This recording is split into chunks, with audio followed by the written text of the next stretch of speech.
Welcome to the Farrell Sports Business Podcast, where we talk to leaders in the sports industry, the topics of the day that all impact sports business. This week's episode really goes into sponsorship and what a brand looks for in a partnership with a team or an athlete, how they evaluate it, how they measure return on investment on it, how they select partners. And it's a really fascinating conversation of coming from the brand side of what they look for. The guest has phenomenal experience, and it's a Colorado example of a health system called UCHealth, but they have partnerships with the Denver Nuggets, the Colorado Avalanche, the Colorado Rockies, the Colorado Rapids, CU Buffs, and we talk about Coach Prime, CSU Rams, and even Team USA. So it's such a well-rounded experience and perspective of how to look at a partnership from the brand perspective and what makes it successful and what a partner looks for to the brand in return.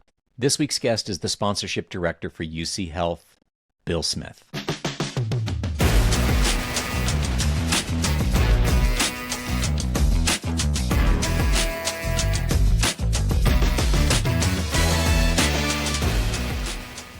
Bill, so great to see you. Thanks for joining. I appreciate it. Yeah, good to see you, Matt. Just a little bit up the road from you where you're at right now. So sorry we have to meet virtually, but it's still good to see you. Well, you're in Denver. I'm in Colorado Springs. We see each other occasionally, but this is great. I'm glad you're joining. I'd love to talk about your career and things you're doing with UC Health. So yeah, would love it. Fire away. Well, I mean, we'll start with kind of broad strokes about your career, and have you explain a little bit of what your job is now, but your background of agency side with Paragon, team side with the Seahawks and the Cowboys and the Fire and other things. It's just such a really unique blend of property side, brand side, agency side. I'd love for you to talk about what got you to your role now and maybe a little bit what the role is.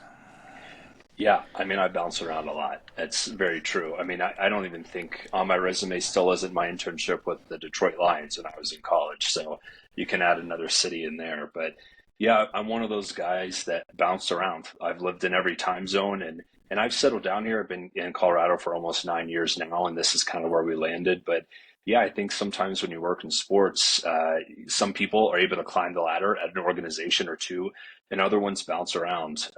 I had the opportunity to bounce around.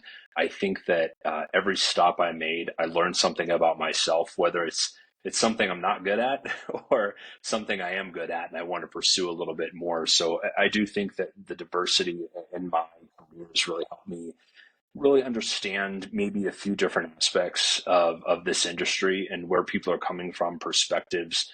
Learned a lot of lessons along the way, some easier or harder than others. But yeah, I mean, after school, it was an internship with the Cowboys, and they were trying to sell what's now AT&T Stadium.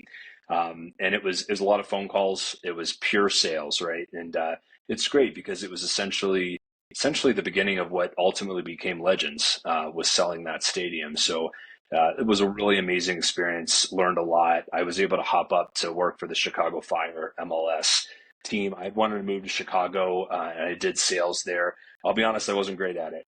I made some great friends. I learned a lot, but my biggest lesson is I learned I was not good at sales. So it was a really But you have to do formative it, time. it's part of the. It was a formative time. Some of my best friends are still there. I had an amazing manager and mentor there when I was very young in my career. So there's a lot of things I'm extremely thankful for. Then I got an opportunity to head to Paragon and dip my toe in a few different rosters with their clients, including Gatorade, NRG, or Reliant Energy, as it's known in Texas. Now Cuties, the wonderful company, so Wonderful Pistachios and Cuties, so very diverse client portfolio. Then hopped over and worked for the Sounders and Seahawks when they were still the same front office, and we kind of split off into just Seahawks and Sounders after that. So I stuck with the football side, and then had an opportunity to work for a client of mine actually two clients. So I now work for a client of mine from Paragon and a client of mine from the Seahawks, and we all work at UCHealth now in Colorado. So you just never know full circle what's going to happen in this industry. Oh, it's just such a wealth of experience. When people think work in sports, I think you intuitively go to probably what you did earlier in your career, the team side, the sales side, but you've carved out a really interesting niche on the brand side where you work for, healthcare corporation, but a real sports and entertainment focused role. Yeah, we view. I never thought I'd work for a healthcare system in my career, and I don't know if I'll work for another one outside of UC Health. It's a really special place to be. I think our vision and mission in the community is very clearly defined. We have amazing leadership, and we have leadership that values the power of these types of partnerships and how we can reach the community, how we can and offer experiences with our patients and employees through these partnerships and teams here. And I just feel really lucky. I still feel like I'm in the sports industry, but I get to have one foot in a completely different one. And so it's been by far the most challenging career stop that I've made, but one that I felt I've grown the most in by far out of any place, any stops in my career. I'll probably, maybe I might miss a few, but you have relationships and you manage relationships with the Denver Nuggets, the Colorado Avalanche, the CU Buffs, the Colorado Rockies, CSU Rams, the Rapids. What does a healthcare company look for in a sports partnership? Because those are some, whether you live in Colorado or nationally, they're amazing national brands. Yeah, I mean, I think if you asked my counterpart at other healthcare systems around the country, you might get different answers, right? That's how it works. The same conversation you're having with me could look completely different with somebody else, like my counterpart in Atlanta working for Emory or at UPMC in Pittsburgh. For us, I think it's really important that they have similar values as UC Health. They are active in the community, and in general, they're good partners. They understand what our objectives are, the stories we want to tell, and we're able to tell them. I think exclusivity is important. Whenever we enter into a relationship, we like to be the exclusive healthcare partner. That category is really shifting and changing right now, but it's something we value and something we really hold on to. There's a connection that people make with sports, with music, that I think is really rare nowadays. Our attention is focused in so many different places. Your local sports team, and it doesn't even have to be local anymore, right? Because all these leagues and teams are so accessible. That holds a special personal place in people's homes and their families. And healthcare is something that is really important to people's families and their lives too. And for us to utilize partnerships to kind of bridge that gap, to educate, to inform, and to engage the community, it really helps us out. It serves as a megaphone. So I always like to say, like, nobody wants to hear a hospital talk about being healthy. But if you're able to work through the Nuggets or the Broncos or the Rockies to do that, people's ears might perk up a little bit. They serve as a megaphone for our message and our mission, and we're super thankful to be in that position. I'm thankful to be where I'm at right now in an organization that really sees the good that these types of partnerships can do. So you've got probably multiple initiatives, but one I would almost call it like the hub of all of these partnerships is, I think, a really interesting kind of anchor program called, Ready, Set, Go. And and I know you do other things, but all these partnerships really have to be grounded in one, key message or initiative. So what is that program? Well, I think going back to your question, it's a little bit of both. We have unique platforms, plans, and strategy for activation and how we bring these partnerships to life per team. So how we come to life with our Avalanche partnership looks very different than how we come to life with our Nuggets partnership. And they're owned by the same organization, play in the same building, have the same seasons, but we have different plans for them. But to your point, Ready Set Co is a platform that could bring all of our partnerships together on varying levels to support an initiative of UCHealth. We have a few of those. We call it like an owned platform. So that's something that we have ownership in, that we utilize our partners to amplify. And so it really, what it is, it's a challenge. It started 2 years ago and it launched with our kit sponsorship with the Colorado Rapids. And it's really a call to action. It's an altruistic call to action to get Colorado back to being the healthiest state in the country. The state overall has slipped in rankings. There's a lot of different rankings out there that measure different things, but going from top 5 to 10 to 15, a healthy lifestyle is a pride point in this state. And this initiative that we have that we're looking to lead is, let's get back to being the healthiest state. Let's be number one. And in a state like Colorado, people hear that message and have a reaction to it. I don't know if something like this could work in a lot of other states, several for sure. But the lifestyle, the outdoor rec, healthy living is a really big part of where we're at. And so we utilize different partnerships and relationships to help amplify that messaging and get it out. And can UCHealth and Ready Set Co move Colorado 10 spots up in any given health ranking? Probably not. I mean, there's a lot of factors. Like we can't help incarceration rate, education, graduation, things like that. But there's certain areas we can. And I think if people are aware of Ready Set Co and what it stands for, we're hoping to give them information and knowledge so that they can make healthier decisions in their lives, and whatever that means to them. It might not be running a marathon. It might just be going for a walk, walking your dog, drinking a little bit more water, going to see the doctor, and just staying on top of your health. Those are actionable items that we want to see. The other great thing about Ready Set Co, it's not just sports partners involved. We have huge brands that have signed on to support the initiative. So we're talking Dick's Sporting Goods, REI, Planet Fitness, Qdoba, Outside Magazine, Be a Good Person, Garmin, Sweet Green. So it's a really, really robust. Yeah, it's a very, very cool. And in 2 years, right? Like a pretty short runway. So yeah, it's exciting. And we've got quite the character leading the charge for us on that initiative too. Oh, well, I don't know if you're talking about yourself leading that initiative or if that's the perfect segue to talk national brand of Coach Prime. You and I are in Colorado. We're in the eye of the storm, but you want to just talk about a national, international personality with Deion Sanders being involved. How did that come about?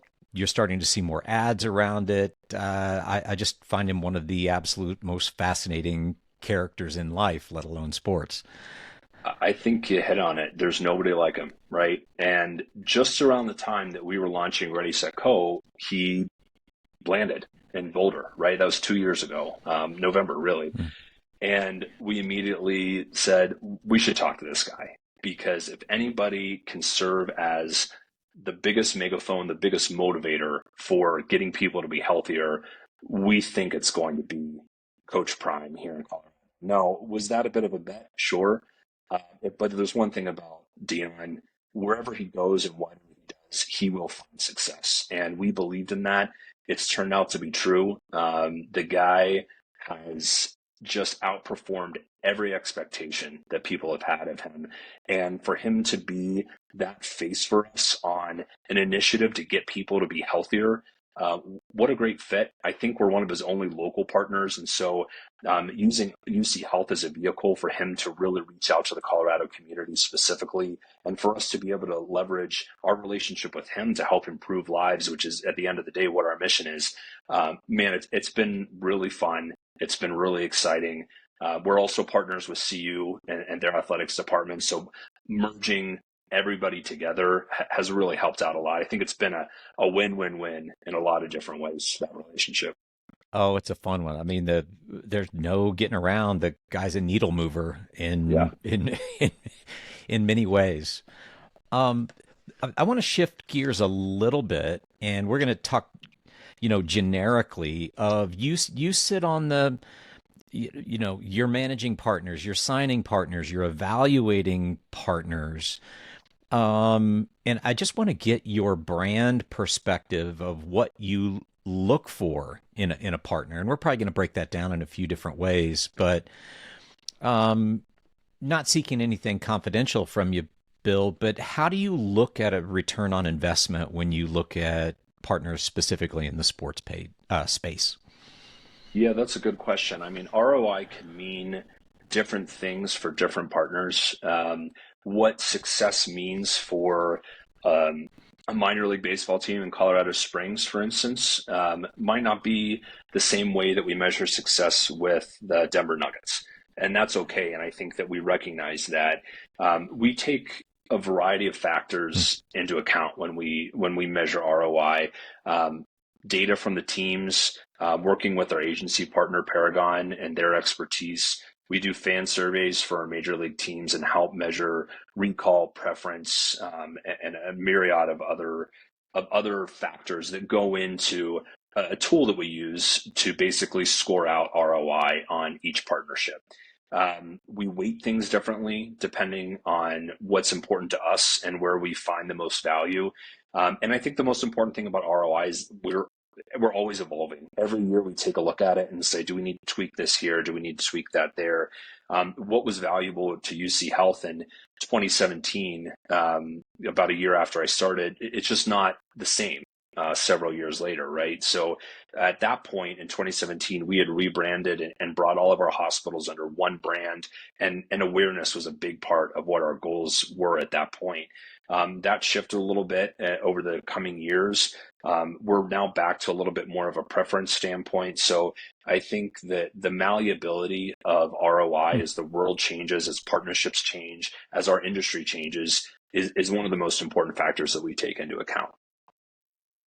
I'm not necessarily looking for an exact percentage by any means, but how do you look at the objective side, which you talked about? There's a tool, there's measurement, there's numbers, versus the subjective side of a partnership.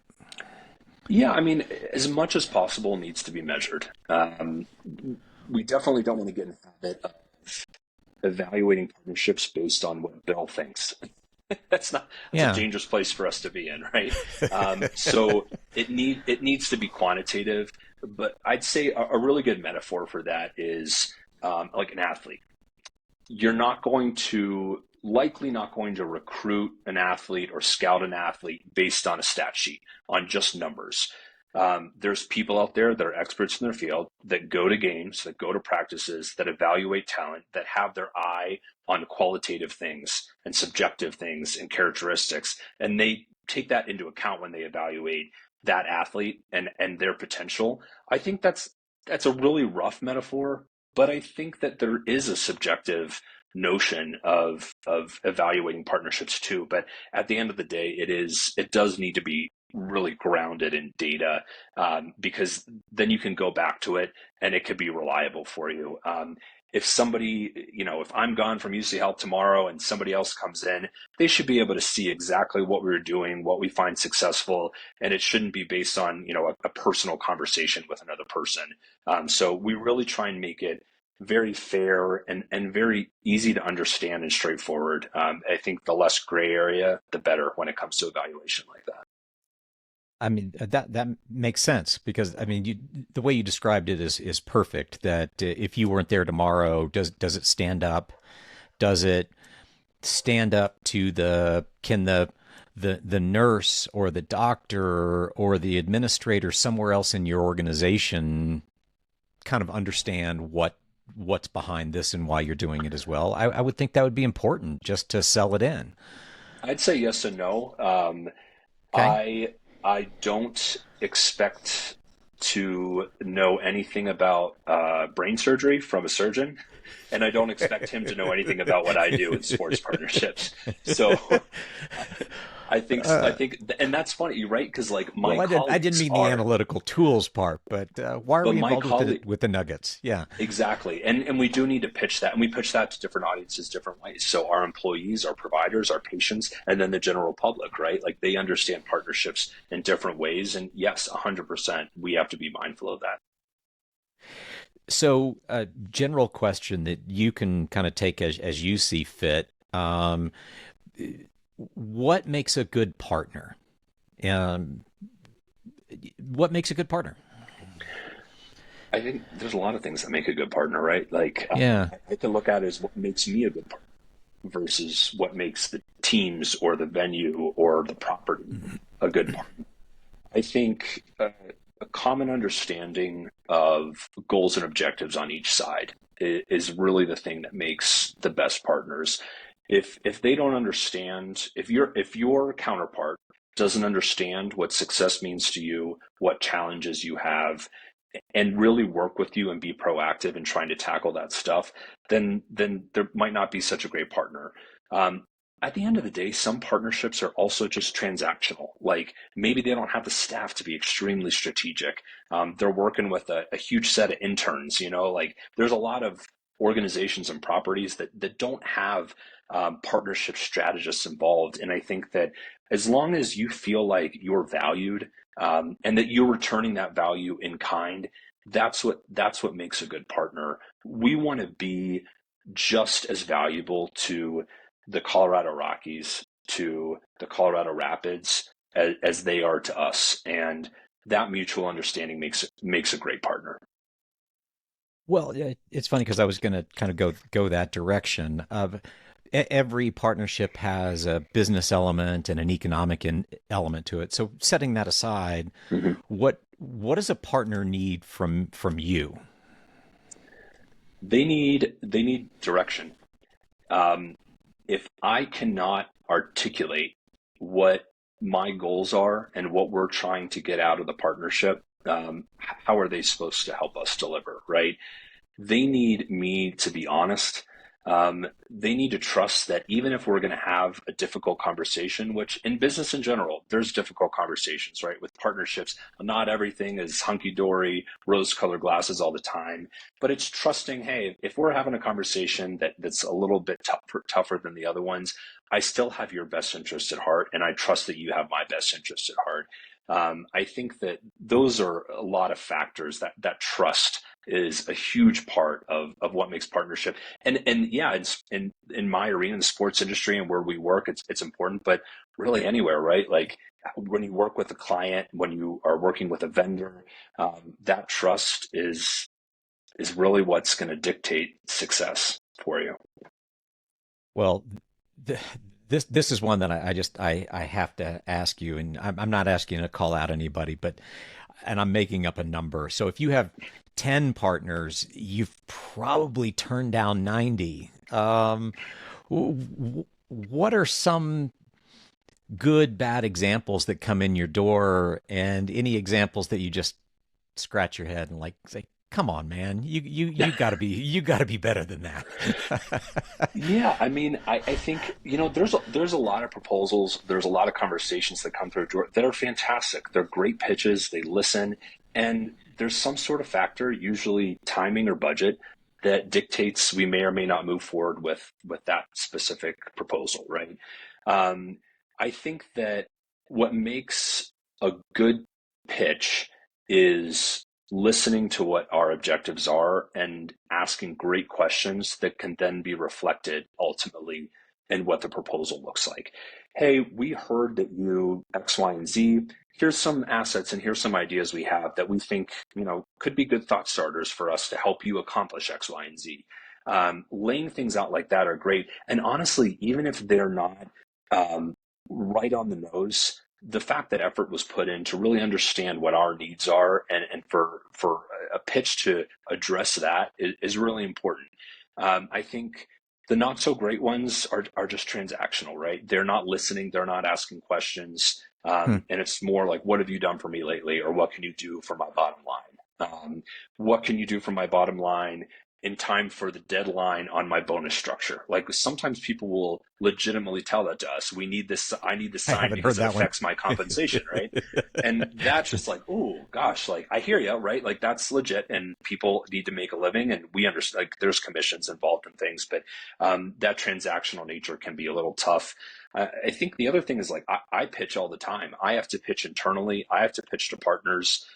Just today, I awarded a pitch and had to turn down two others, and I had to make one. So I'm doing that all the It's a time. And I think well-rounded these are day. Yeah. lessons that, yeah, I mean, these are lessons that I have to apply as a partner as well. That like I can't just go to a team and say, we want to do this, let's move forward. I have to sell them on it. I have to say, hey, are you in? Is this something you find valuable to you? We took into account what your organization's objectives are. We think that this idea can really help that as well. So it's constantly evolving, lessons being learned. But yeah, I mean, I'm not going to get it. I'm not going to name anybody that's done a bad pitch, No, but no. I've there's confessed been this great in ones. I've confessed this in other areas, so it's not new. I mean, I sent the Avis proposal to the Hertz guy. There's all these mistakes you make as you're as you're coming up. But Yeah, uh, 100%. Yeah, and I think it's just what you do with that and how you learn from it. I think that anybody that says that they've gone, a couple decades in a career without tripping a few times is probably lying to you. It's just, are you tripping again and again on that same crank in the sidewalk? Like, that's the problem. As long as you get up, move on. I don't know. I've that's done well that said. thousands of times, and So we were chatting a little bit before we started recording, and I would say you're really a pay it forward type person. You talk to students, you talk to classes, you're involved in Metro State, in Denver on some of their sports programs. But even with your alma mater, James Madison, you're involved in some programs there with their sport management program, which I think it's great. That's got to be a real fun charge to do and be involved with your alma mater. yeah, I mean, it's great. I think that I have a lot of pride with the school I went to, and JMU's having quite a couple of years here with regard to their athletics program. But just from an academic standpoint, they're fantastic. Since I graduated almost 20 years ago, that's hard to say out loud. Um, they've really grown. This school wasn't even there whenever I went to school. I majored in PR because I thought I wanted to be a sports writer, and I didn't even do sports management. It was part of the School of Kinesiology, but now it's this Hart School of Hospitality, Recreation, and Sport Management. What they're trying to do there is not only send people into the sports industry, into the workforce, but develop leaders. And they're doing such great things. And I wanted to help them out for years. I finally got an invite to help out on their advisory board. I love it. And I think, I mean, you definitely know this, Matt, is like, there's a lot of people that want to work in sports. There's very few out of those people that will, and there's even fewer that will become leaders and really impact change in the industry. And I think it's extremely important to be able to identify those folks and help the 19, 20-year-olds really start making moves when they're in college to be those leaders, if that's what they want to do. You mentioned Metro State, but JMU has an amazing program for that. That's on the up and up. I'm proud to serve them, honestly. Oh, it's great stuff, and there's just I don't know. There's something special about doing stuff for your country. There's something special about doing stuff for your hometown and your alma mater. It's just got to be very fulfilling.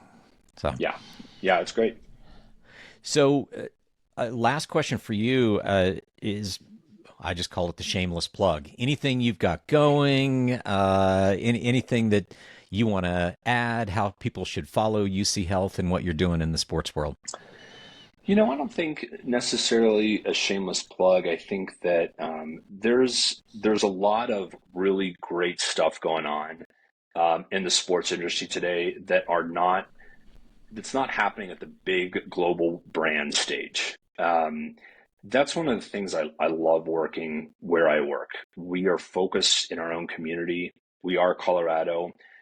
There's amazing stuff and a lot of brands with amazing budgets out there, but there's very creative thinking. There's very innovative thinking on the local level with local partners. And that's a vast majority of sponsorship rosters across the country, um, where we don't have the reach or resources that, say, a Verizon or an Anheuser-Busch or a State Farm does.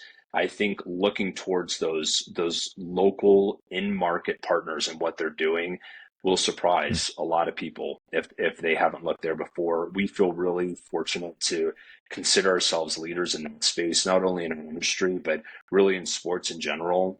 We try and do a lot with a little, and we're really proud of it too. I mean, the impact that we make, I think, is something that I have a lot of pride in. And yeah, I'm just excited to, guess, continue my journey with UCHealth and see where the next path takes me in my career.